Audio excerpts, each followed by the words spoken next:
sama akhir zaman. Apa yang iblis rencanakan di akhir zaman ini? Mungkin Anda komplain ya, Heru ini kalau ngomong ini, kalau sharing firman selalu akhir zaman, gak bosen, Mbak. Iya toh? Ya, saya punya alasannya, saudara-saudara. Kenapa?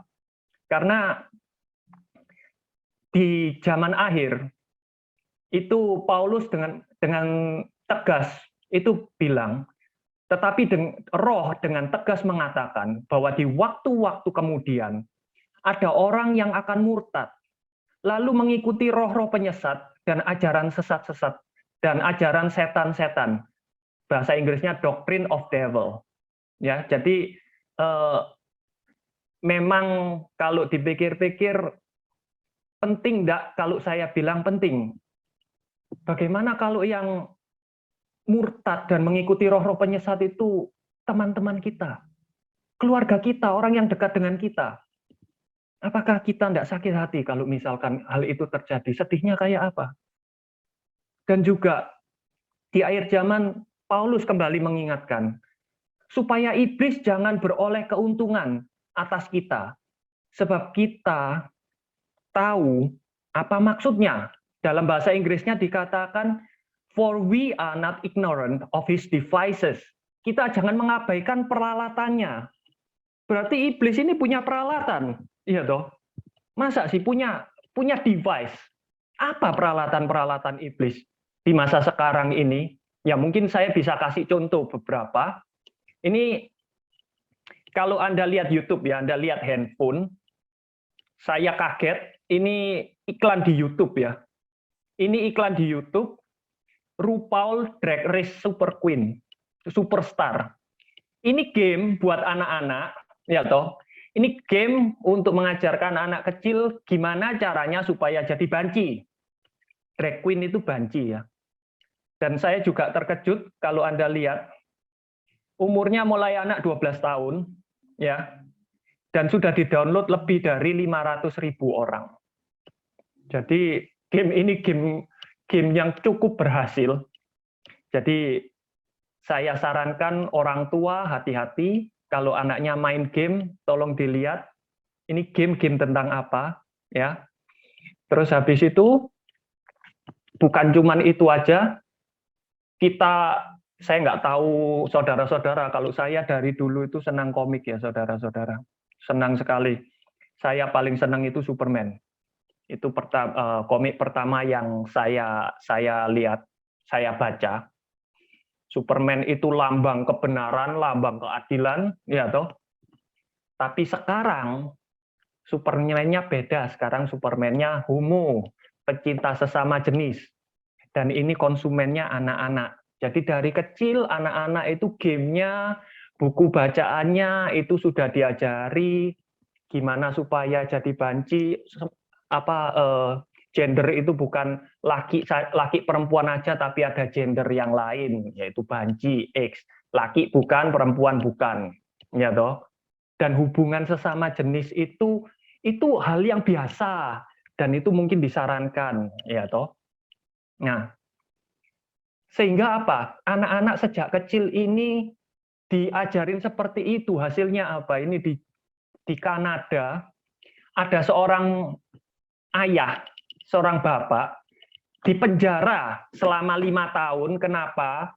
Karena tidak memperbolehkan anak perempuannya berubah gender jadi laki-laki. Jadi anaknya ini merasa, anaknya waktu umur 11, baru umur 11 saudara-saudara, merasa, oh saya ini bukan perempuan, saya ini laki. Sehingga anaknya itu terima ini, terapi hormon, supaya dia nanti tubuhnya jadi tubuhnya seperti anak laki-laki gitu ya. Nah, dan pada saat orang tuanya nggak setuju, nggak boleh, ya toh, akhirnya bukan anaknya yang dibilangi, kamu nurut orang tuamu, kamu itu masih muda. Ingat ya saudara-saudara, untuk beli alkohol, beli rokok, itu Anda harus di atas umur 18 tahun. Tapi kalau Anda kepingin berubah gender dari perempuan ke laki, laki jadi perempuan, itu umur berapapun tidak ada masalah. Dan orang tua nggak boleh melarang. Dan kalau melarang berarti orang tuanya jahat, orang tuanya harus dipenjara selama berapa? 5 tahun. Ya. Nah, sesudah anak orang kalau berubah gender, terus gimana nanti ID-nya? Oh, jangan khawatir. Biden administration mulai bulan ini, mulai bulan Oktober sudah menerbitkan paspor untuk X gender. X gender ini berarti gendernya nggak bisa ditentukan, terserah orangnya. Saya mau bukan laki, bukan perempuan, mau banci, mau apa, terserah. Jadi gender X. Jadi difasilitasi semua, ya. Dari kecil anak-anak itu sudah diajarin hal-hal seperti ini, ya toh. Dan semua fasilitasnya mulai dari pendidikannya lewat game, lewat buku, lewat sekolah, dan bahkan ID-nya, pasportnya sudah disiapkan semua, ya. Nah, ini kalau menurut Anda ini bukan device-nya setan, saya nggak bisa ngomong lagi. Nah, juga apalagi kemarin saya ada share, ya toh, itu video dari BBC, reportnya BBC, apakah artificial intelligence bisa mengubah agama, ya. Nah, itu masih tanda tanya, ya. Untuk sekarang masih belum bisa, tapi ini membuka jalan untuk masa yang akan datang, ya toh. Di Wahyu 13 ayat 15 nanti si binatang ini bisa memberikan nyawa pada patung, dan patung ini bisa berbicara, bertindak, sehingga nyuruh orang, ya toh, untuk menyembah patung itu, ya. Jadi sama nanti ini apakah ini dari binatang? Bukan. Sekali lagi bukan. Tapi apakah hal ini untuk mengajari kita sehingga nanti di masa depan kalau ada yang seperti ini kita nggak kaget lagi. Oh iya dulu ada, ya. Sama seperti tadi ya anak-anak itu. Nah, terus apalagi vaksin. Ya, jangan salah dulu. Saya bukan anti-vaxxer. Saya sudah vaksin sebagai warga negara yang baik. Kewajiban saya disuruh vaksin sama negara, saya sudah vaksin. Tapi kalau Anda tanya apakah vaksin ini tanda binatang, saya jawab bukan. Kenapa? Binatangnya belum ada. Ya toh, binatangnya belum ada. Kenapa? Masa tandanya keluar dulu? Bukan.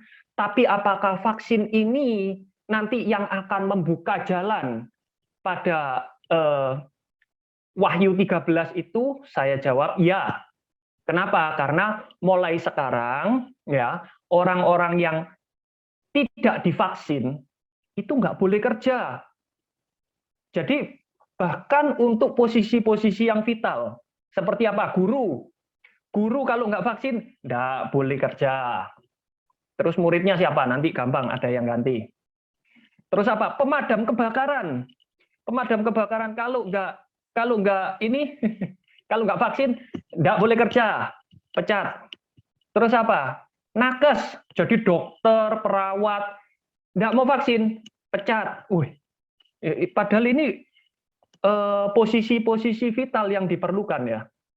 Bahkan apalagi polisi, dikatakan 25 polisi di Los Angeles terancam dipecat karena menolak vaksin. Jadi polisi ini posisi vital, kalau nggak ada polisi terus penjahatnya gimana nanti? Siapa yang nangkep? Ya toh. Tapi enggak. Kamu itu lebih berbahaya daripada penjahat. Jadi orang-orang nggak vaksin ini lebih berbahaya dari penjahat. Mending kamu dipecat aja. Nggak mau vaksin, nggak usah kerja.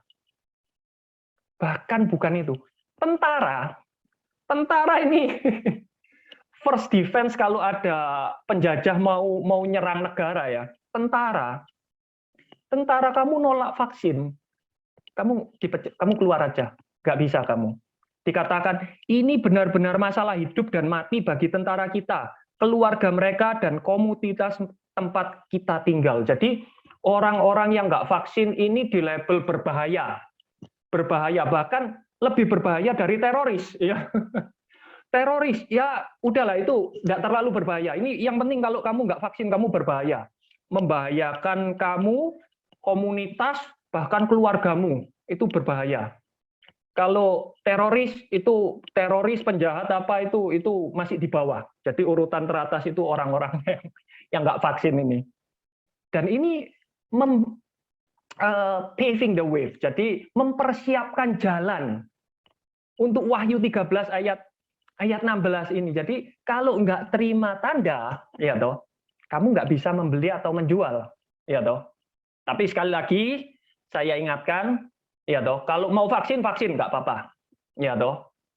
Vaksin ini bukan tanda binatang, ya, tapi ini mempersiapkan jalan untuk menuju ke sana. Di masa yang akan datang, kamu itu nggak punya hak apa-apa. Bahkan hak asasi sebagai manusia itu hilang. Jadi kalau kamu nggak nyembah binatang, kamu dibunuh. Ya, hak asasi hilang. Jadi kita ini di label berbahaya, saking bahayanya. Sampai-sampai di Amerika, kalau kamu nggak divaksin, kamu itu nggak bisa daftar sekolah online. Ini sekolah bukan sekolah tatap muka ya saudara.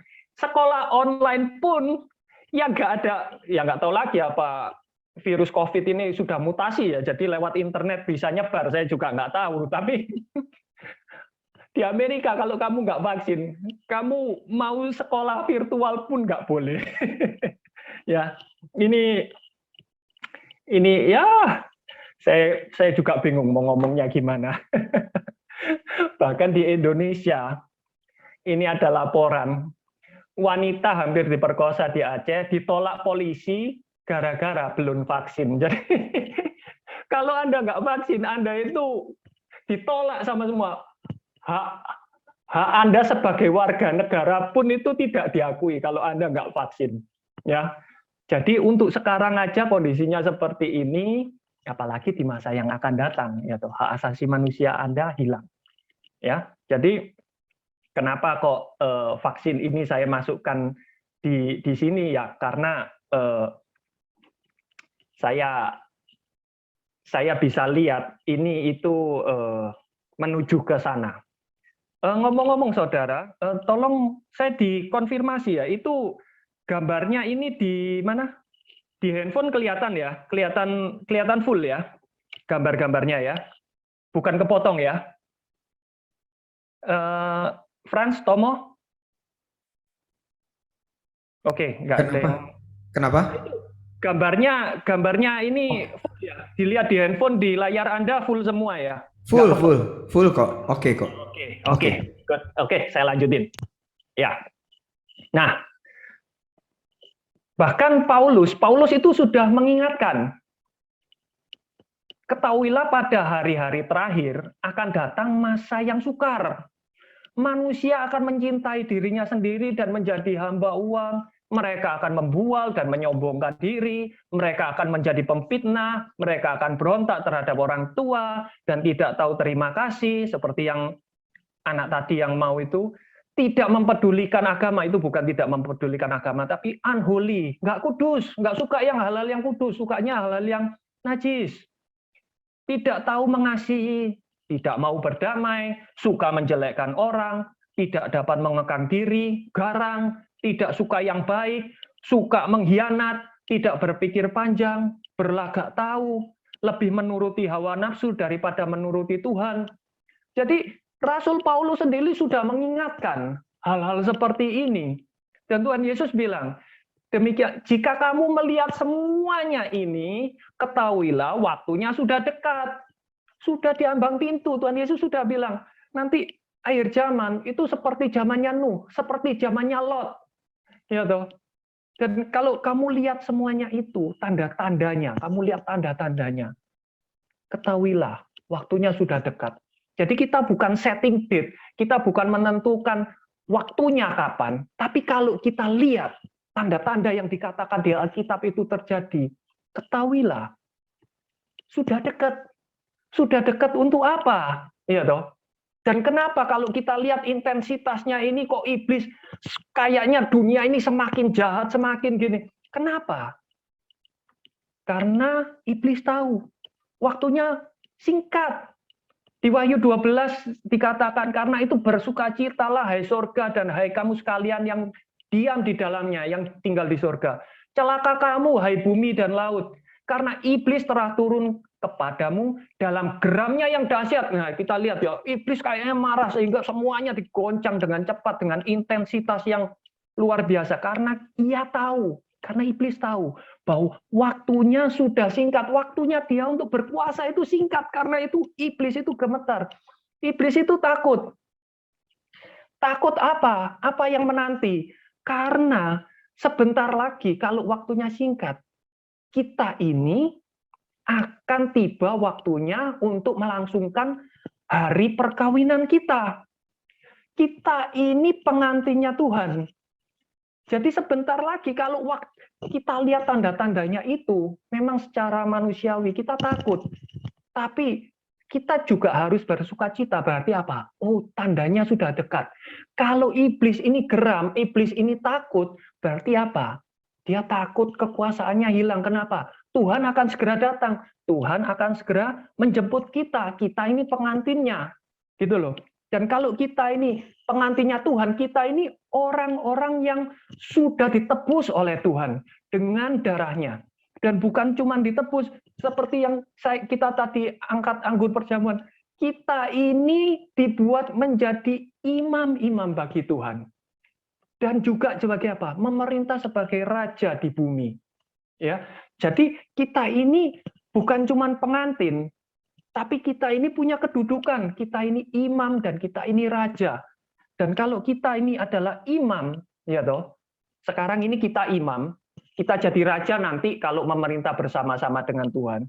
Tapi waktu kita berjalan di bumi ini, kita ini adalah imam. Kita ini imam besar. Dan kalau kita imam besar, ada tugas yang harus kita lakukan. Ada kewajiban, imam itu punya tugas ya. Imam itu nggak nganggur. Kalau nganggur namanya bukan imam. Ya, di bilangan dikatakan, tiap orang yang umurnya 30 ke atas sampai berumur 50, setiap orang itu punya wajib tugas, kayak wajib militer gitu ya. Supaya mereka itu melakukan pekerjaan jabatan di kemah pertemuan. Jadi imam itu harus kerja. Gitu. Nah, kerja apa kita ini? Kita sebagai imam, itu kita ini disuruh seperti wajib militer, suruh perang. Kita ini ada peperangan rohani. Kalau kita baca tadi, iblis itu marah. Dari surga turun, dijatuhkan ke bumi, ya dilempar ke bumi. Sehingga dia marah. Jadi ada peperangan rohani. Secara spiritual kita nggak bisa lihat, tapi peperangan rohani itu ada. Karena itu Paulus selalu mengingatkan kita, hendaklah kamu kuat di dalam Tuhan, di dalam kekuatan kuasanya. Kenakanlah seluruh persenjataan Elohim, supaya kamu dapat bertahan melawan tipu muslihat iblis. Karena perjuangan kita bukanlah melawan darah dan daging, jadi nggak kelihatan. Tetapi melawan pemerintah-pemerintah, melawan penguasa-penguasa, melawan penghulu-penghulu dunia yang gelap ini, melawan roh-roh jahat di udara, melawan roh. Ini peperangan rohani, peperangan spiritual. Kita nggak bisa lihat, tapi kita bisa terpengaruh oleh apa? Tipu muslihatnya iblis. Karena itu kita disuruh pakai perlengkapan senjatanya Elohim, ya toh. Nah, kalau kita lihat ini, semuanya ini, kita mungkin bingung. Kita mungkin bertanya-tanya, apa sih rencananya iblis? Ya toh. Rencananya iblis dulu sebelum dia jatuh, sekarang pada saat kita ada di bumi, dan nanti waktu di akhir zaman, rencananya iblis itu apa sih? Ya, supaya kita tahu dan kita pelajari semuanya ini, apa yang tertulis di Alkitab kita. Maaf, saya nggak pernah dapat penglihatan atau apa-apa, dan saya nggak pernah dipanggil Tuhan, diangkat ke surga, atau diajak lihat neraka, saya nggak pernah. Jadi kita belajarnya dari Alkitab, oke? Nah, kita belajarnya dari mana? Pertama, kita mau tahu rencana atau keinginan iblis sebelum dia jatuh, ya. Apa sih? Ya, kita selalu bacanya itu dari Yesaya 14. Maka engkau akan memperdengarkan ejekan ini tentang Raja Babel dan berkata, wah sudah berakhir, si penindas sudah berakhir, orang lalim. Dan mungkin Anda bertanya, loh Her, Yesaya ini ngomong kepada Raja Babel, bukan kepada iblis. Ini Raja Babel, ini nubuatan tentang Raja Babel. Memang benar. Ini gaya bicaranya Alkitab, ya. Bahasanya Alkitab itu seperti ini. Ini sering terjadi. Bahwa manusia bernubuat, yang bernubuat itu kan berbicara dengan sebagai perantaraan dari Tuhan. Tuhan berbicara dengan perantaraan manusia, itu nubuat, ya toh. Memang ini nubuatan tentang manusia, tetapi Tuhan berbicara kepada roh yang berbicara di belakangnya. Ya. Nah, seperti contohnya saya kasih satu. Di Markus 8, ya toh. Tuhan ini memarahi Petrus. Tuhan marah sama Petrus. Tetapi Tuhan ngomongnya apa? Enyah iblis. Sebab engkau bukan memikirkan apa yang dipikirkan Tuhan, melainkan apa yang dipikirkan manusia. Ya. Jadi kita lihat ya, Tuhan marah kepada Petrus, tetapi berbicaranya kepada iblis. Jadi Tuhan, ini gaya bicaranya di Alkitab itu sering sekali kayak gini. Contohnya banyak, tapi karena keterbatasan waktu saya kasih satu aja, ya. Jadi Tuhan bernubuat tentang manusia, tapi berbicara kepada roh yang ada di belakangnya. Mari kita lanjutkan. Yesaya 14 ayat 11. Ke dunia orang mati sudah diturunkan kemegahanmu dan bunyi gambus-gambusmu. Ulat-ulat dibentangkan sebagai lapik tidurmu dan cacing-cacing sebagai selimutmu. Wah, engkau sudah jatuh dari langit, hai bintang timur putra fajar. Engkau sudah dipecahkan dan jatuh ke bumi, hai yang mengalahkan bangsa-bangsa. Bintang timur putra fajar, ini kalau dalam bahasa Inggrisnya ini nama. Lucifer, son of morning. Lucifer, putra fajar. Ya. Nah, engkau yang tadinya berkata dalam hatimu, aku hendak naik ke langit. Aku hendak mendirikan tahtaku, mengatasi bintang-bintang Elohim. Dan aku hendak duduk di atas bukit pertemuan, jauh di sebelah utara. Aku hendak naik mengatasi ketinggian awan-awan. Hendak menyamai yang maha tinggi. Ya, jadi ini yang dikatakan, apakah Raja Babel, Nebukadnezar itu pernah berkata seperti ini? Kapan dia hendak naik ke langit? Kapan dia bisa mendirikan tahta mengatasi bintang-bintang Elohim? Nggak bisa. Ya toh? Kapan dia bisa mengatasi ketinggian awan? Nggak bisa. Kapan dia hendak menyamai yang maha tinggi? Nggak bisa. Tetapi itu adalah roh di belakangnya Nebukadnezar, di belakangnya Raja Babel. Dan itu adalah Lucifer ini. Sebaliknya ke dalam dunia orang mati, engkau diturunkan ke tempat yang paling dalam di liang kubur. Nah, mari kita pelajari apa sih keinginan iblis ini. Kalau kita baca di Yesaya 14, 13-14, kita akan lihat semuanya itu tentang aku. Ada 5 aku. Ya toh? Aku hendak naik ke langit. Aku hendak mendirikan tahtaku mengatasi bintang-bintang Elohim. Aku hendak duduk di atas bukit pertemuan, jauh di sebelah utara. Aku hendak naik mengatasi ketinggian awan-awan. Ini harusnya kalau dalam bahasa Inggrisnya ada lagi. Aku hendak menyamai yang maha tinggi. Ada 5. Jadi semuanya itu tentang fokusnya, itu tentang aku. Sedangkan Tuhan ingin kita fokusnya hanya kepada Dia. Jadi ini kebalikannya.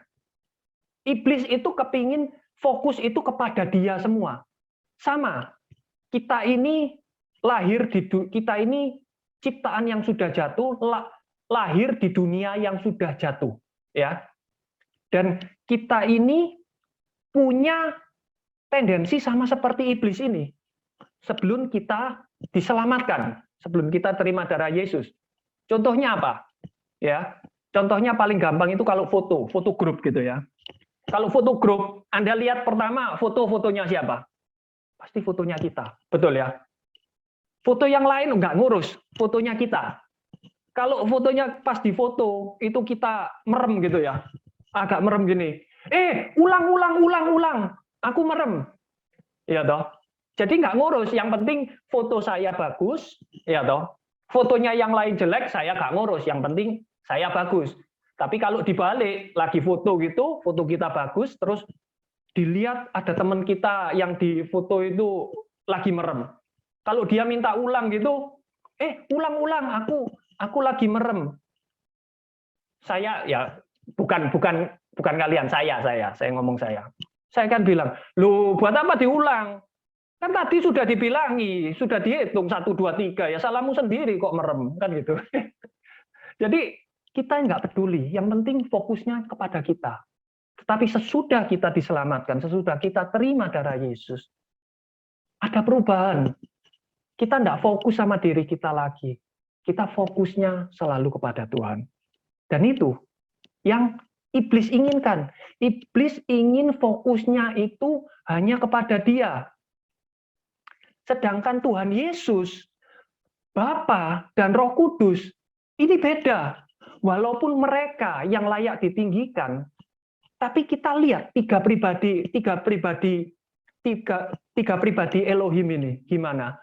Pada saat Tuhan Yesus dibaptis, Bapa ini kepingin perhatiannya semua, perhatian kita semua ini kepada anaknya.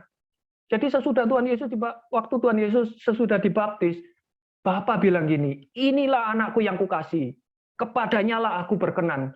Dengan kata lain, Bapa ini kepingin kita semua yang lihat ini, kita semua yang ada di dunia ini, fokuslah semua kepada anaknya, kepada Kristus, kepada Yesus.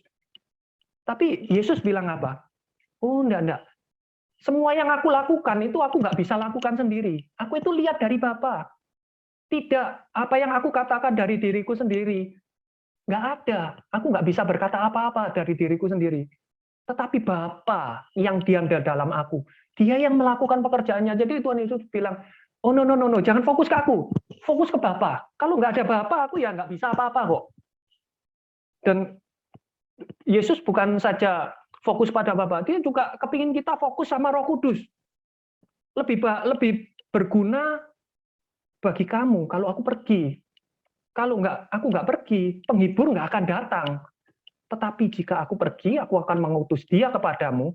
Dan kalau Dia datang, Dia ini hebat loh. Dia akan menginsyafkan dunia akan dosa, kebenaran dan penghakiman. Jadi Tuhan Yesus ingin apa? Fokusnya, fokus kepada Roh Kudus. Ya, ini kata-katanya saya pakai kata-kata saya sendiri. Nah, Roh Kudus apa? Sama. Pada saat Tuhan Yesus kepingin mau kita ini fokus sama Roh Kudus apa bilangnya? Oh, Roh Kudus ini akan memuliakan aku. Roh Kudus ini tugasnya apa? Memuliakan Tuhan Yesus. Jadi kembali lagi, Roh Kudus dikembalikan lagi ke Sang Anak. Dan bukan saja anak. Di Yohanes, ini salah ya, bukan Yohanes 14. Rasul Paulus bilang, semua orang yang dipimpin roh Elohim, yaitu Roh Kudus, adalah anak Elohim. Sebab kamu tidak menerima roh perbudakan yang membuat kamu menjadi takut lagi, tetapi kamu menerima roh yang menjadikan kamu anak Elohim. Oleh roh itu kita berseru, ya Aba, ya Bapa. Jadi Roh Kudus kepingin kita ini fokus kembali kepada Bapa. Jadi kalau kita buat drama gitu ya, jadi tiga pribadi Tuhan ini kalau kumpul gitu ya, seakan-akan omong-omongan, kamu hebat, oh enggak, kamu lebih hebat, oh kamu hebat, oh enggak, kamu lebih amazing, oh you are so great, oh you are greater. Jadi imbal-imbalan.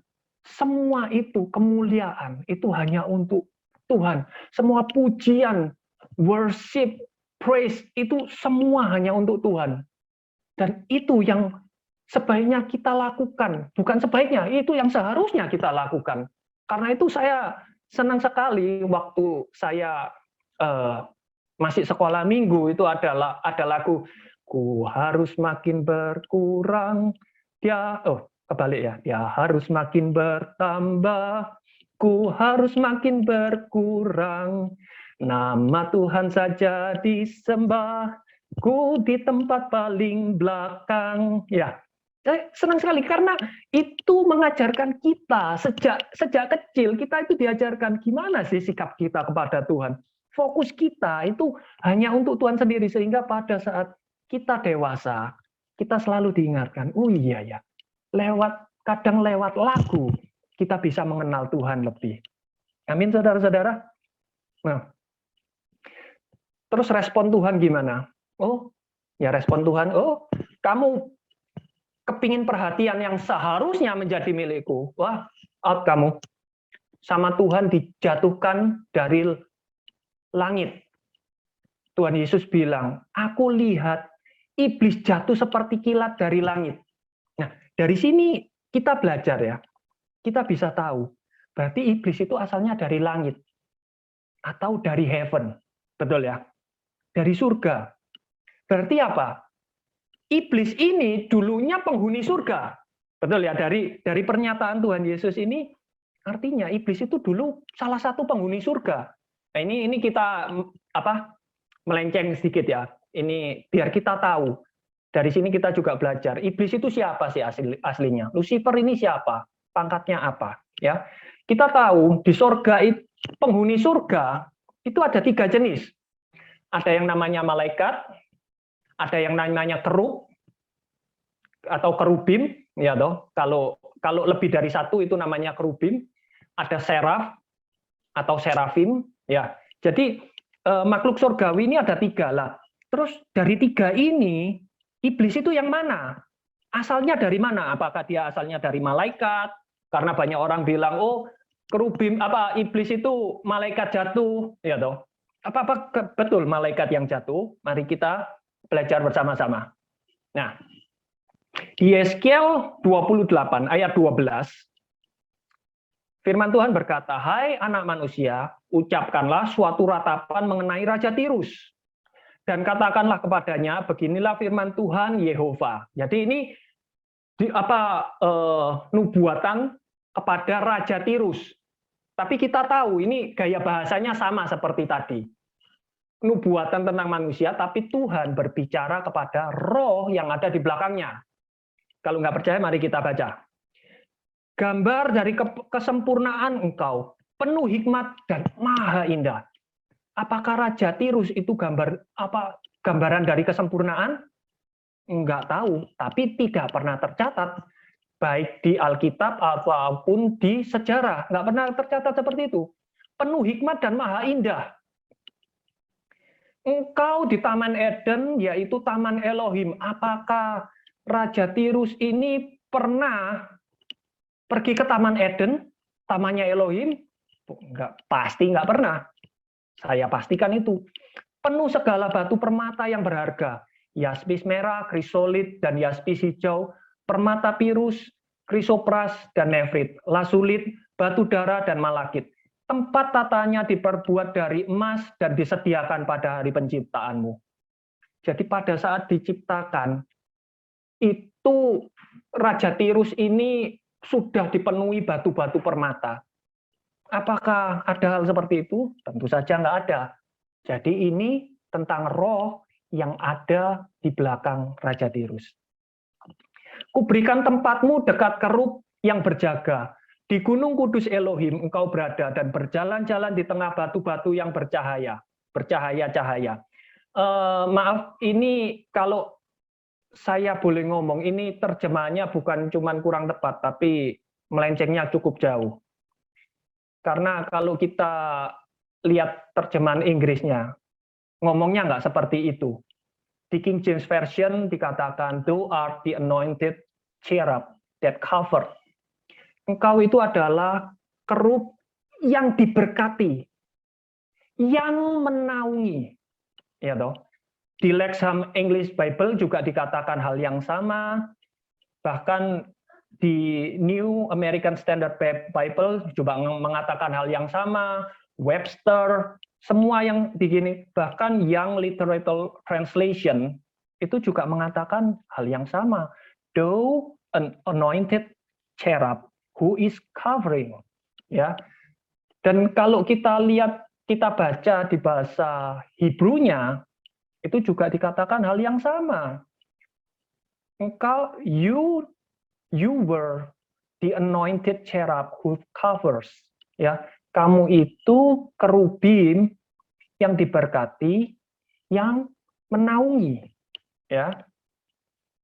Bahkan saya bingung, mungkin terjemahan Inggris ini ngawur juga, saya nggak tahu.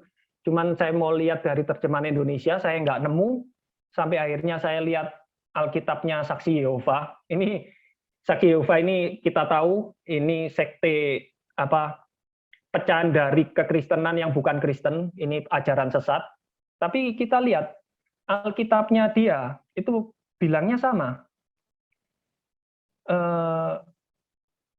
Aku menugasi kamu sebagai kerub yang dilantik untuk menaungi, sama.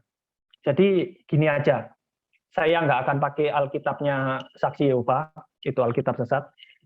Alkitabnya Inggris saya translate aja ke bahasa Indonesia ya. Saya pakai Google Translate. Yeskiel 28 ayat 14 dikatakan, engkau adalah kerub yang diurapi yang menaungi. Dan aku telah menetapkan engkau demikian. Engkau berada di atas gunung suci Elohim. Engkau telah berjalan mondar-mandir di tengah-tengah batu api. Ya, jadi di sini dikatakan iblis adalah kerub yang jatuh, fallen cherub. Jadi bukan, kalau fallen angel itu kurang tepat, yang betul adalah fallen cherub. Ya, engkau tak bercela di dalam tingkah lakumu sejak hari penciptaanmu sampai terdapat kecurangan padamu. Dengan banyaknya barang daganganmu, mereka telah memenuhi tengah-tengahmu dengan kekerasan, dan engkau telah berdosa. Oleh karena itu, aku akan membuang engkau sebagai orang yang najis dari gunung Elohim, dan aku akan membinasakan engkau, hai kerub yang menaungi, dari tengah-tengah batu api. Engkau sombong karena kecantikanmu, hikmatmu kau musnahkan dari semarakmu, ke bumi kau kulempar, kepada raja-raja engkau kuserahkan menjadi tontonan bagi matanya. Dengan banyaknya kesalahanmu dan kecurangan dalam daganganmu, engkau melanggar kekudusan tempat kudusmu, maka aku akan menyalakan api dari tengahmu yang akan memakan habis engkau, dan kubiarkan engkau menjadi abu di atas bumi, di hadapan semua yang melihatmu. Ya, jadi kita lihat di sini, iblis itu adalah kerub yang memang dari awal sama Tuhan itu diciptakan begitu sempurna, begitu indah, ya toh. Sampai-sampai dia itu, karena dia itu mungkin lihat, wih, lihat ya, aku ini begitu cantik, aku itu begitu beautiful, amazing, luar biasa. Sehingga dia apa? Dia jadi sombong. Ya, kalau aku sama Tuhan itu beti lah ya, beda-beda tipis ya, 11-12. Ya, Tuhan lebih cantik dikit lah daripada aku, tapi ya aku enggak jauh-jauh amat kok. Nah, itu. Pada saat kita punya gambaran seperti itu tentang Tuhan, tentang diri kita, maka kita ini sombong sama seperti malaikat ini, sama seperti kerub ini. Dan akhirnya dia jatuh. Dikatakan karena kesombongannya, kerub ini jatuh. Dan kita baca ya, kita pelajari lebih dalam lagi ya. Kenapa kok dia ini sombong banget gitu ya? Dan kenapa Tuhan menciptakan seperti itu? Gambar dari kesempurnaan kau penuh hikmat dan maha indah. Jadi kerub ini dari awal itu diciptakan sempurna. Gambar dari kesempurnaan. Perwakilannya Tuhan yang sempurna, penuh hikmat, maha indah, ya. Dan apa? Dia ini dipenuhi oleh berbagai macam batu permata. Kita tahu batu permata itu indah, ya toh. Kalau kena cahaya, batu permata itu tidak bisa bercahaya sendiri, ya. Tetapi dia itu indah pada saat kena cahaya. Kenapa? Batu permata ini merefleksikan cahaya sehingga dia itu berkilau, cahayanya jadi semakin indah, semakin sempurna. Bisa warna-warni, merah, hijau, biru, putih, kuning, semua warna itu ada pada si kerub ini, si Lucifer ini. Kenapa kok Tuhan kasih batu permata? Untuk merefleksikan cahayanya, untuk merefleksikan sinarnya Tuhan, terangnya Tuhan. Tapi pada saat dia dikasih terang seperti itu, direfleksikan sehingga begitu indah, dia malah jadi sombong. Ya. Dan engkau adalah kerub yang menaungi. Menaungi apa? Berarti kerub ini begitu besar sehingga dia menaungi sesuatu. Dikatakan kerub ini menaungi tahtanya Tuhan. Kita tahu ya, tahtanya Tuhan itu besar. Dan kerub ini ada di atasnya, menutupi, menaungi. Bukan menutupi ya, kalau menutupi nanti nggak bisa kelihatan. Itu menaungi. Contohnya seperti apa? Di 1 Raja-Raja itu dikatakan, di ruang Maha Kudus, itu kan ada, Anda bisa lihat di gambarnya itu, ada tabut perjanjian. Tabut perjanjian itu adalah lambang dari tahta Tuhan. Dan di atasnya, di atasnya itu dinaungi oleh kerub. Jadi kerub ini menaungi. Mungkin kalau kita itu ini ya dipayungi supaya nggak kepanasan, supaya nggak kehujanan. Tapi yang pasti bukan itu alasannya. Tapi untuk menaungi. Jadi ini kerub ini, Lucifer ini diciptakan sama Tuhan begitu besar, begitu indah, yaitu begitu sempurna. Untuk apa? Untuk merefleksikan keindahannya Tuhan, cahayanya Tuhan, kemuliaannya Tuhan, kebesarannya Tuhan. Tetapi dia merasa, oh, aku lebih besar, aku lebih indah, ya toh, aku lebih terang. Karena itu Lucifer itu artinya terang, pembawa terang. Lucifer itu terang, pembawa terang, light bearer. Lucifer itu. Jadi dia itu begitu terang, begitu indah ya. Sehingga dia ini jadi sombong apa ya? Kalau bahasa nggak tahu diri. Nah, itu loh. Akhirnya dia ini nggak tahu diri. Tuhan menciptakan seperti itu ada maksudnya. Tapi dia menanggapinya lain. Ya. Dan tetapi apakah cuman itu kesalahannya, dosanya si Lucifer ini? Enggak. Dikatakan dengan banyaknya kesalahanmu dan kecurangan dalam daganganmu. Saya bingung ini ya. Ini maksudnya apa ini? Kecurangan dalam daganganmu ini apa? Gitu loh. Sampai saya pelajari dari rabi-rabi Yahudi. Kalau di rabi-rabi Yahudi itu bilang ini adalah miskal. Miskal dari akar kata syakal. Miskal atau syakal itu artinya gini, saudara-saudara. Kalau ini memang bahasa Inggris dan bahasa Indonesianya kayak gini, kecurangan dalam daganganmu, memang seperti itu. Tapi kalau kita ngomong sama orang Israel yang bisa ngomong Hebrew, ya toh, mereka nggak terlalu bingung. Mereka bilang ini miskal atau syakal. Miskal atau syakal itu begini. Jadi ada orang, misalkan saya kasih contoh langsung aja ya. Pak Christian punya toko baju. Dan saya ini pegawai di toko Pak Christian. Saya ini kasirnya Pak Christian. Jadi ada orang beli baju misalkan harganya 300.000 gitu ya. Harganya 300.000. Uang 300.000 ini kan harusnya jadi miliknya Pak Christian. Dan karena saya kasir, saya yang terima uangnya. Nah, orang bayar ke saya 300.000, saya masukkan ke cash register 200.000, yang 100.000 saya kantongi sendiri. Nah, itu namanya miskal. Jadi kalau dengan kata lain korupsi. Nah, itu lebih mungkin sekarang ini kata-katanya lebih cocok, korupsi. Jadi Lucifer ini korupsi. Korupsi apanya Tuhan? Apa yang dikorupsi? Zaman dulu apa yang diperdagangkan? Apa ada perdagangan dulu di surga? Ya toh, pasti bukan itu. Apa yang dikorupsi sama si Lucifer ini? Nah, kita perlu tahu. Dari sini kita perlu tahu. Kalau mau tahu apa yang dikorupsi, kita harus tahu apa sih tugasnya Lucifer ini apa. Ya. Dan di Yesaya 14 yang tadi kita baca, dikatakan Lucifer ini punya bunyi gambus-gambusmu. Gambus ini gitar ya, gitar kuno. Kalau di Timur Tengah itu gitar kuno itu gambus namanya. Ya, tapi kalau kita baca bahasa aslinya itu bukan gambus, tapi string instrument. Jadi peralatan musik yang pakai dawai, pakai senar. Jadi ya itu juga masuk, gambus itu masuk.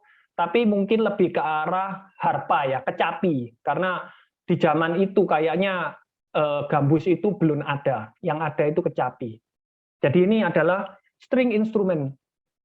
Jadi waktu Lucifer ini diturunkan ke dunia orang mati, ada string instrumen, ada musik, alat musik yang pakai dawai yang ikut sama dia. Ya, aneh, apa ini? Ya toh. Dan kalau kita baca di Yeskiel 28 ayat 13 yang tadi itu bunyi apa?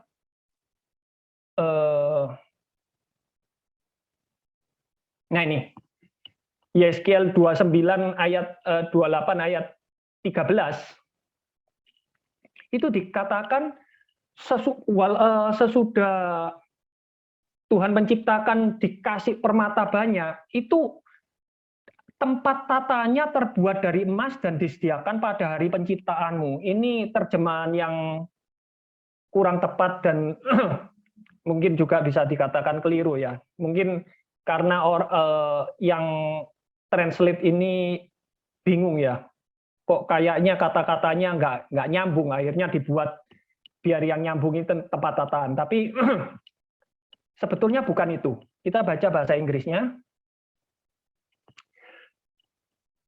And gold, the workmanship of thy tabrets and of thy pipes. Ada dikatakan tabret dan pipes. Apa tabret dan pipes ini? Ya toh. Tabret dan pipes ini bukan tataan ya, bukan tempat tataannya permata, itu bukan.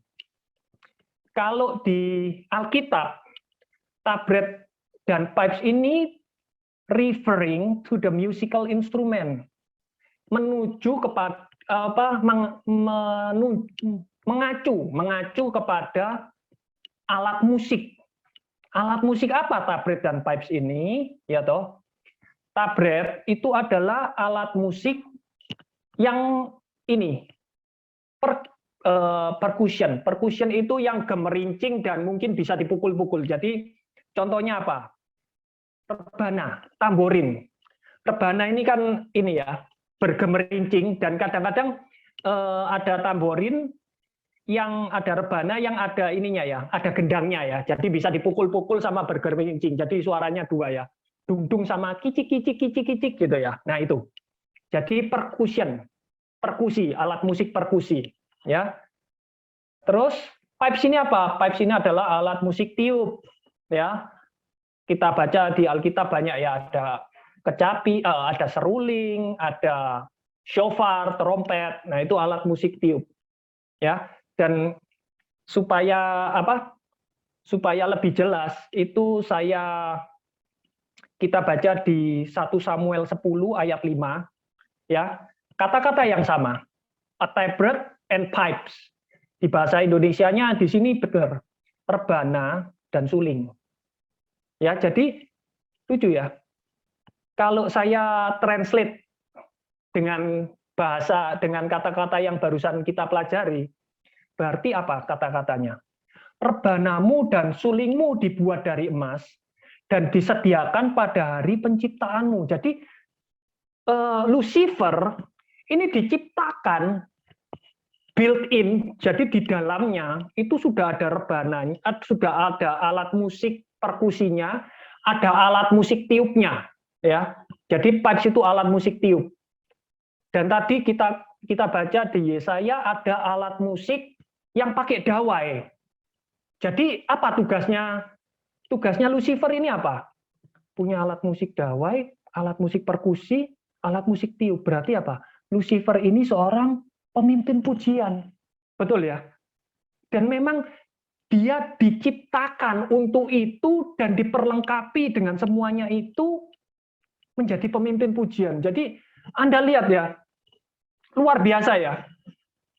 Lucifer ini memborong semua. Jadi dari penampilan indah, besar, megah. Terus kalau nyanyi mimpin pujian luar biasa. Ya toh, lengkap, all in one. Karena itu dia akhirnya menjadi sombong, ya. Dan pada saat malaikat yang lain, penghuni surga yang lain memuji meninggikan dia, ini pemimpinnya ya. Jadi mungkin dirijennya itu. Dia yang dirijen, dia yang nyanyi, dia yang mimpin apa.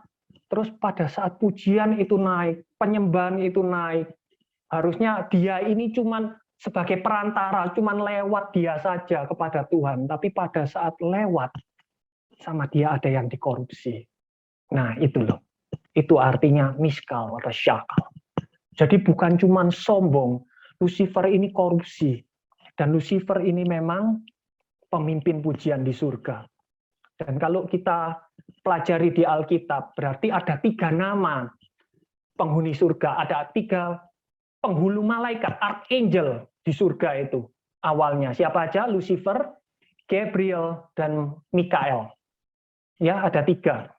Karena itu pada saat si Lucifer ini memberontak, dia itu membawa pasukannya 1/3 dari penghuni sorga itu turut bersama-sama dengan dia memberontak. Jadi yang anak buahnya Lucifer ini mungkin dikatakan roh-roh jahat. Nah, yaitu lesser demon kalau bahasa Inggrisnya. Nah, seperti ini. Jadi semuanya itu klop matching, luar biasa ya. Alkitab ini luar biasa ya. Kalau kita baca, kita pelajari, semuanya itu jelas semua. Jadi Lucifer itu adalah kerubim yang jatuh, dan Lucifer ini memang dibuat indah sebagai perwakilannya Tuhan, refleksinya dari kemegahan kebesarannya Tuhan, dan dia ini adalah pemimpin pujiannya Tuhan. Tapi dia jatuh karena dia sombong dan dia korupsi. Karena itu dikatakan di Yesaya, semuanya itu Lucifer ini apa? Pingin atensi semuanya, perhatiannya ini makhluk-makhluk surga, seluruh alam semesta ini ke aku, bukan ke Tuhan, sama dia dikorupsi. Nah, karena itu pada saat Tuhan tahu Lucifer korupsi, ya, Lucifer, kamu out. Bahkan kalau kita baca, Tuhan Yesus bilang apa? Aku melihat iblis jatuh seperti kilat dari langit. Jadi bukan dijatuhkan, ngerti ya? Kalau kilat itu cepat sekali ya. Jadi bukan cuma jatuh, kayak dilempar gitu sama dilempar itu mungkin kurang bisa merefleksikan. Disawat kalau bahasa Jawanya, disawat dari surga, disawat sama Tuhan, turun ke bumi, di smackdown sama Tuhan ya. Kalau saya boleh pakai kata-kata saya sendiri ya. Jadi itu. Nah, sekarang kita kembali lagi ya. Nah, terus rencananya iblis ini untuk sekarang apa? Ya toh. Nah, pada saat Tuhan Yesus masih berjalan di bumi, ya itu sampai sekarang, itu rencananya iblis sama. Keinginannya iblis itu sama. Nah, di Matius 4 ayat 8 sampai 9, ini pencobaan di padang gurun, ya. Iblis membawa Tuhan Yesus ke atas gunung yang sangat tinggi dan memperlihatkan kepadanya semua kerajaan dunia dengan kemegahannya, dan berkata kepadanya, semua ini akan kuberikan kepadamu jika engkau sujud menyembah aku. Ya, jadi di sini ini apa? Ini adalah keinginan iblis pada saat dia sekarang ini, di zaman yang kita jalani sekarang ini, mulai dari zamannya Tuhan Yesus, sejak dia jatuh sampai sekarang, ya toh. Ini keinginannya iblis satu. Dia kepingin disembah. Dari awal dia kepingin atensinya untuk dia semua, dan kepingin kita itu nyembah, dan bukan cuma nyembah. Kata-katanya di sini sujud, menyembah. Jadi bukan cuma worship aja ya, tapi juga harus berlutut. Ngerti ya? Kalau orang dikatakan sujud itu bahasanya kita sudah tahu. Kita disuruh benar-benar tengkurap di lantai sampai dahinya ini menatap ke lantai. Jadi benar-benar merendahkan diri. Itu sebagai apa? Ekspresi. Jadi iblis bukan cuman pengen kita menyembah, worship aja, praising aja, tapi benar-benar dengan posisi tubuh yang benar-benar merendahkan diri sehingga dia bisa ditinggikan setinggi-tingginya. Itu keinginan iblis. Dari dulu sampai sekarang sama. Ya toh. Dan kita akan lihat di masa yang akan datang sama semua. Dan apa? Jawabannya Tuhan apa? Tuhan berkata kepadanya, "Enyahlah iblis, sebab ada tertulis." Jadi Tuhan pakai firman, ada tertulis. Engkau harus menyembah Yehova Elohimmu, dan hanya kepada Dia sajalah engkau berbakti. Nah, jadi Tuhan menjawabnya dengan firman. Ada tertulis. Ya. Nah, kembali ke ekspresi ini, saya mau share dikit. Saya ini waktu ngerti ini, saya ini merasa, wah, Tuhan ingatkan saya. Anda kalau tahu, saya ini kalau praise and worship, ya paling saya cuma berdiri sama tepuk tangan. Karena memang dari kecil di gereja saya dulu dibesarkan, ya cuma posturnya itu aja yang saya diajari, saya dibiasakan kayak gitu. Sehingga sampai sekarang ini itu terbawa. Makanya kalau saya lihat di gereja-gereja kadang-kadang ada orang sampai nyembah Tuhan sampai sujud-sujud, itu saya bingung, buat apa sih kamu kayak gitu? Kok kayaknya over ya, berlebihan kalau menurut saya. Tapi sesudah saya lihat seperti ini, saya baca, oh iya, memang praise and worship itu kalau kita benar-benar kita praise and worship Tuhan, meninggikan Tuhan, maka itu harus ekspresif. Saya kalau di gereja cuman berdiri tepuk tangan, tapi saya dulu suka sepak bola ya. Kalau tim kesayangan saya menang, wow, saya bisa lompat-lompat, saya bisa teriak-teriak. Itu apa? Itu cinta saya kepada tim sepak bola saya ekspresikan dengan lompat-lompat, dengan teriak-teriak. Kalau tim saya kalah, wah saya marah-marah, saya ngomong-ngomong yang nggak karu-karuan. Ya, itu ekspresi kekesalan saya karena tim pujaan saya kalah. Tapi ini kita ngomong Tuhan. Saya ngomong, loh, kok kalau sama tim sepak bola saya bisa mengekspresikan pujian saya seperti itu, tapi kok kalau sama Tuhan, ya toh, pencipta alam semesta, saya melakukan jauh dari itu, nggak ekspresif, ya toh. Sedangkan iblis saja kepingin praise and worship itu ekspresif. Bukankah ya Tuhan nggak minta, ya toh. Tapi kalau kita benar-benar sayang sama Tuhan, kita benar-benar mau memuji, meninggikan Tuhan, maka kita harus mengekspresifkan semua itu, diekspresikan. Jadi nggak ada salahnya lompat-lompat, bergembira, bahkan menyembah sampai sujud seperti itu. Nggak ada salahnya untuk meninggikan Tuhan ya. Nah, terus kembali lagi. Nah, Tuhan di sini sudah ngajari. Tuhan sudah ngasih contoh kepada kita. Kalau kita sekarang ini dalam posisi yang sama, apa yang harus kita lakukan gitu loh. Dan Tuhan ngajari pakai firman. Ya toh, ada tertulis. Jadi Tuhan itu mengutip firman, mengutip perjanjian lama. Kenapa kok harus pakai firman?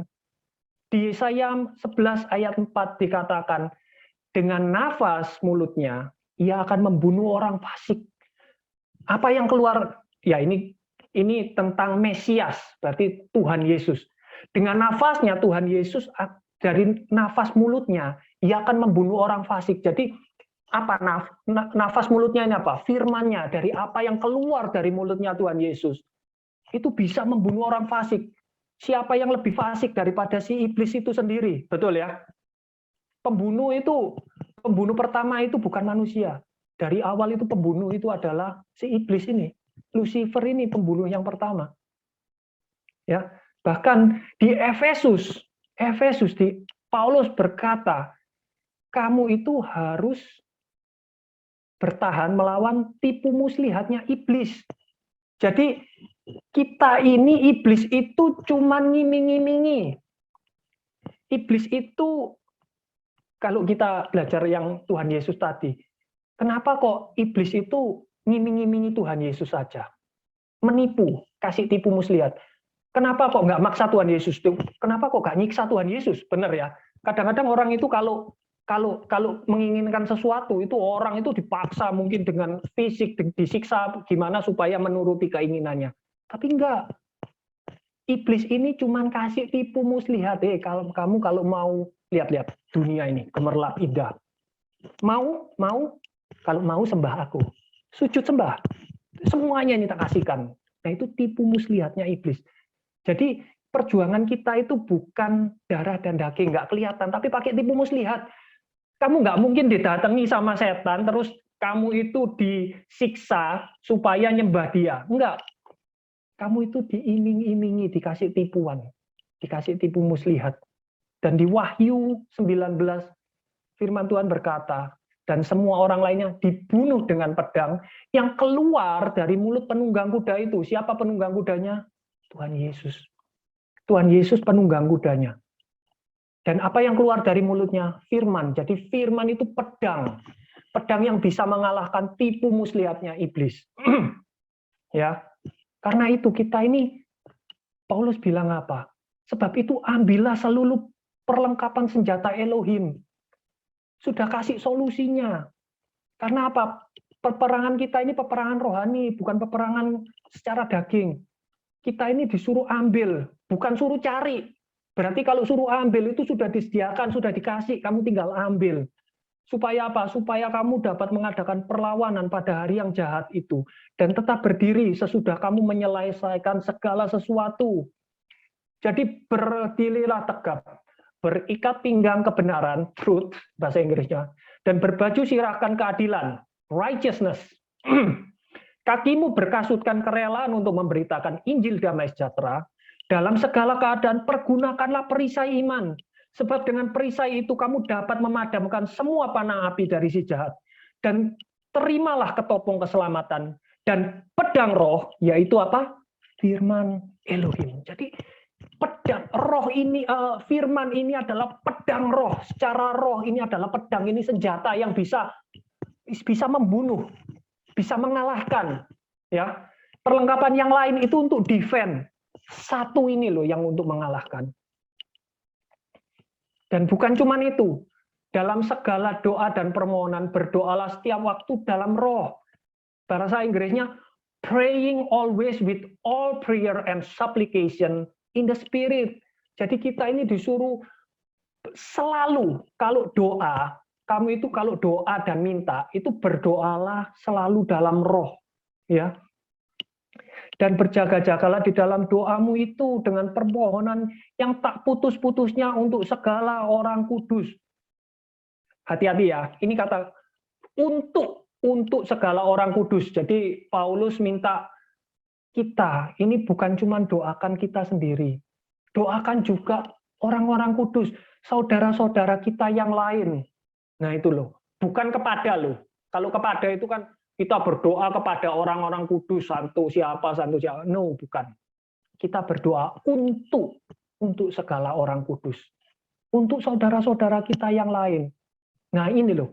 Jadi Tuhan sudah kasih solusinya. Semua itu sudah ada solusinya. Kita tinggal belajar apa yang dilakukan Tuhan Yesus.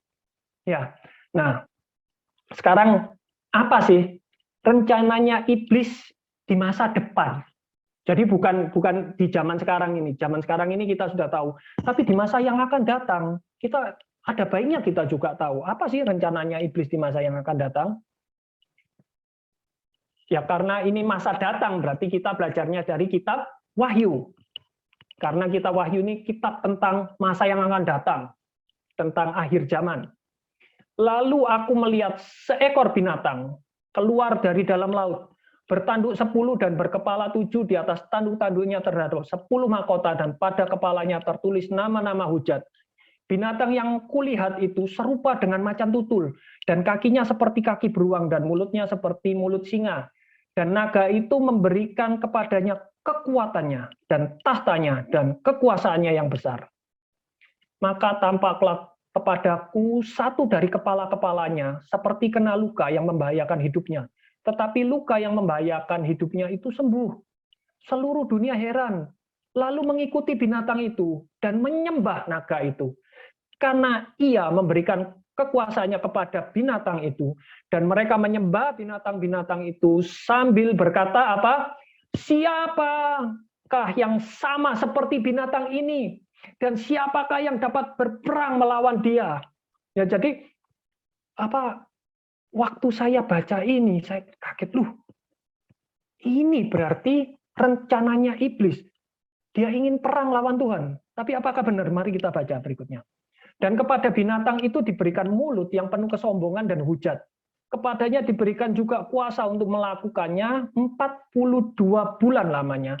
Lalu ia membuka mulutnya untuk apa? Menghujat Elohim, menghujat namanya, dan kemah kediamannya, dan semua mereka yang diam di surga.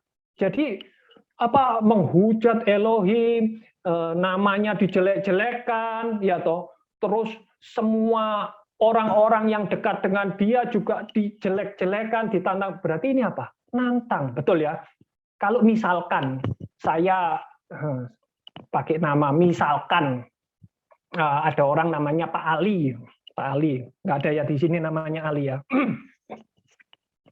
Nah, terus saya ini ngomong, hei Pak Ali, kamu itu pengecut, ya toh?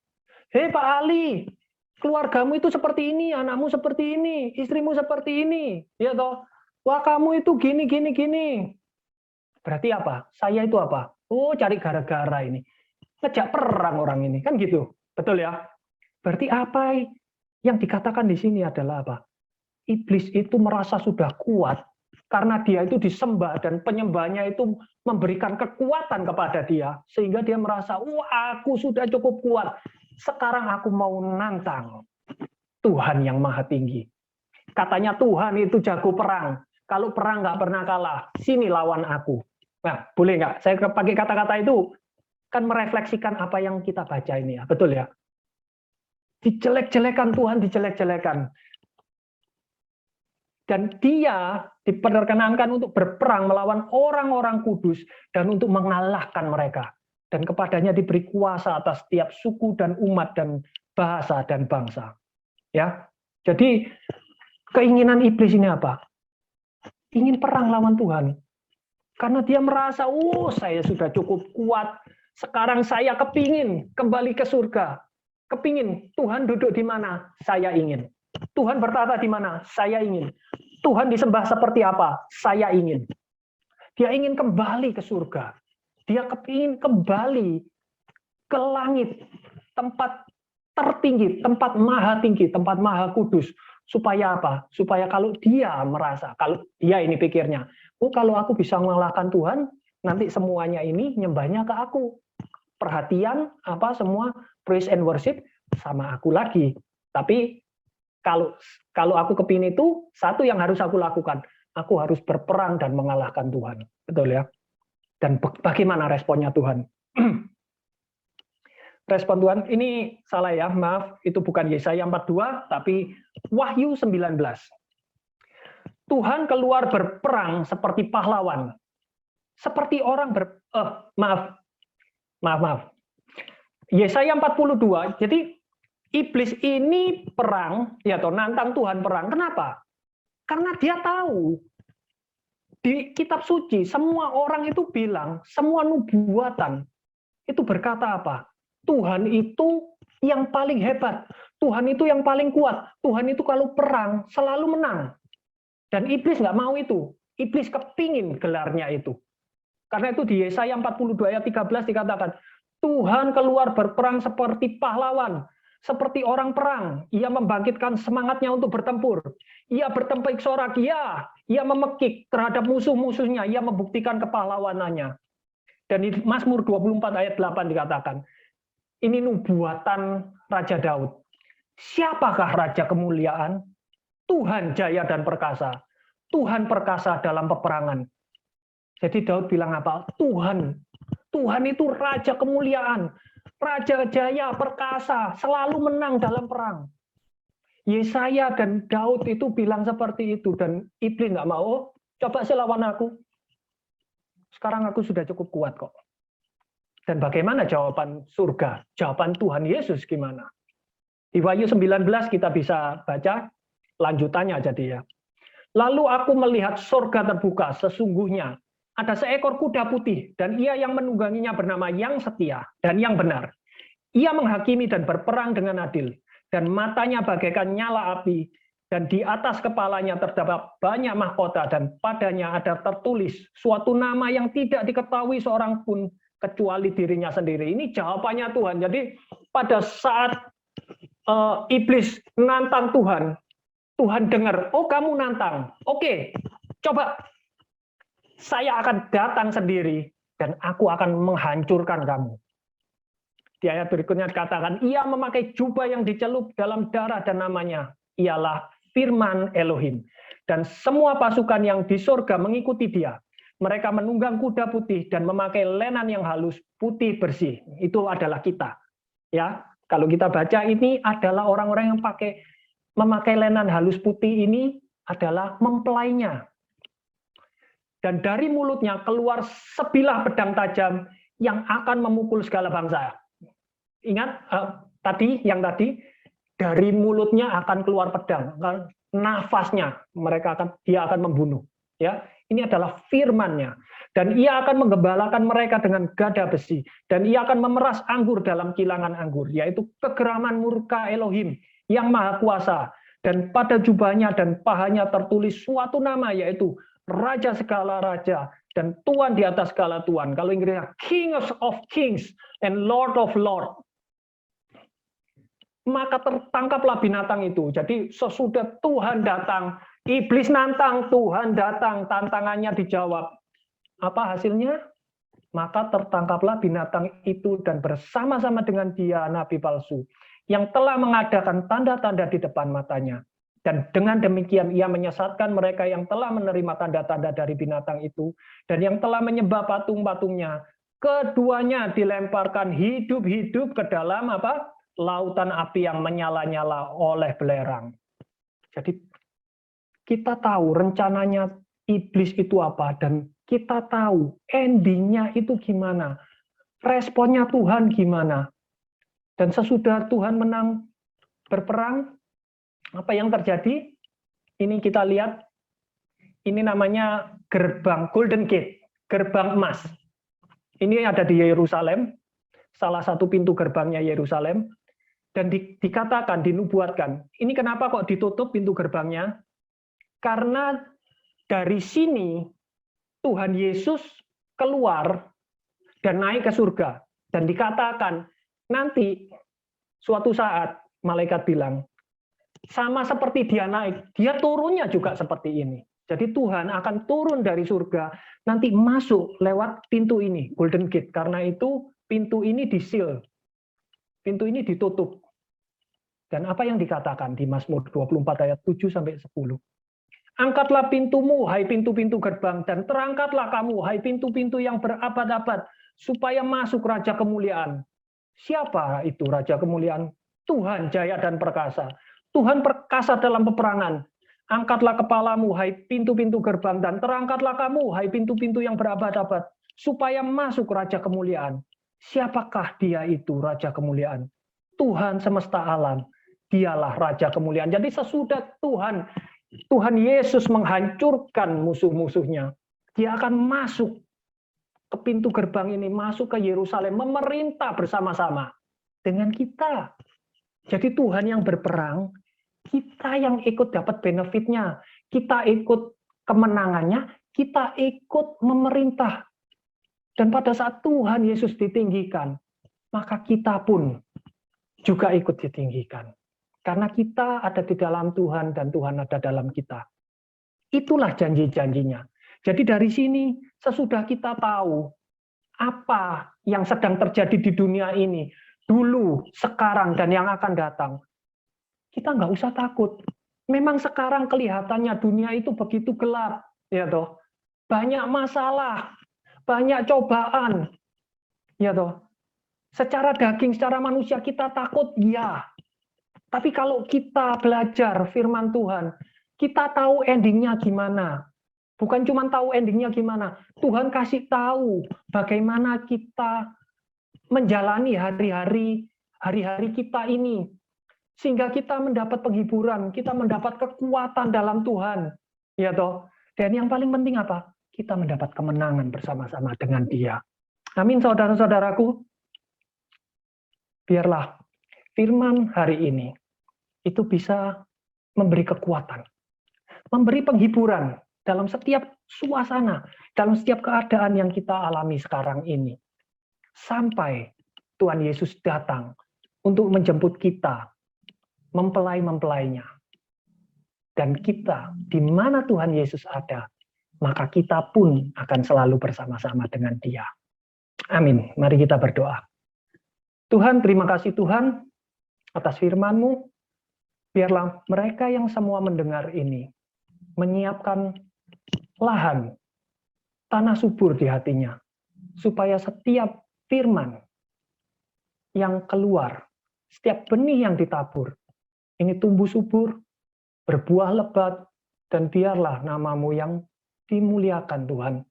Dan biarlah dunia melihat dari buahnya, dari apa yang kita lakukan, mereka melihat siapakah Tuhannya, siapakah Bapanya, siapakah yang melindungi dan memelihara kita semua. Dan biar dari sana nama-Mu dipermuliakan, semakin banyak orang tertarik kepadamu, semakin banyak orang yang percaya kepadamu. Dan biarlah seluruh bumi, seluruh alam semesta, seluruh surga meninggikan, memuji, memuliakan nama-Mu. Tuhan di atas segala Tuhan, Raja di atas segala raja. Amin. Amin.